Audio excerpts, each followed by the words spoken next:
18, 19, 20. So yan, dahil nag-down na sila ng 50K, so ito na yung last nila na 20K. Kamusta, Ma'am Janine? Sorry, sobrang Okay lang. Sir Edward, mukhang ready na si Ma'am. May dalang laptop eh. So nandito ngayon yung owner ng Scoop and Bell, and actually second session namin on how to franchise their business. So si Sir Edward tsaka si Ma'am Janine yan. Okay, so game.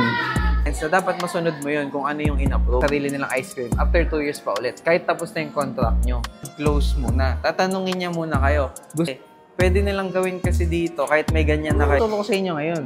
Ayun yung session, mga slide na nilalagay ko. Bawat slide, ano yung sinasabi. Alam, paano mo siya paano ko i-market? I-market. Kapag ano sila, nakakabenta talaga sila. Kasi nga, naman din talaga yung purpose natin. So, yung confidence naman kasi nabibuild yan kung alam mo talaga yung sinasabi mo. Kasi alam mo na yung mindset mo sa una pa lang. Hindi, share ko lang ito eh. Yun yung mindset ko. Kaya ako, tapos yun, may bumibili, may hindi. Pero, hanggang sa, ano yung sinasabi ko, first slide pa lang, ipit nila bago ka maging member. Sa picture pa lang, alam mo na hindi pang masa.